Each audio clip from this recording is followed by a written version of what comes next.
अंबाजोगाई नगर परिषदेच्या वाचनालयाच्या इमारतीच्या तळमजल्यात सहाय्यक निबंधक कार्यालय कार्यरत आहे। या कार्यालयाला स्वतःची इमारत नाही। नवीन इमारतीचे बांधकाम सध्या होत आहे। बांधकाम पूर्ण झाल्यानंतर हे कार्यालय त्या इमारतीमध्ये स्थलांतरित होईल।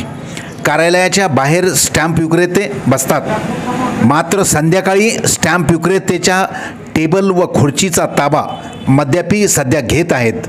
मनसोक्त आस्वाद संध्याकाळी घेतात। जाताना आपण कोणाच्या तरी टेबलवर घाण केली हे सुद्धा ते साफ करावी लागते हे विसरून निघून जातात। सकाळ झाली की बॉन्ड रायटर तसेच स्टॅम्प विक्रेते येतात।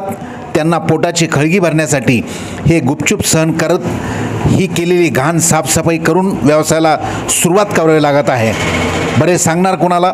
सहाय्यक निबंधक म्हणतात भाडेतत्वावर इमारत घेतली, रस्ता नाही। ही इमारत नगर परिषदेची आहे, त्यामुळे जबाबदारी नगर परिषदेची असली तरी सांगणार कोणाला? सांगितलं तरी ऐकणार कोण? अनेक वेळा तक्रारी केल्यानंतर नगर परिषदेने पथदिवे बसवले, ते पथदिवे मद्यापी टिकू देत नाहीत।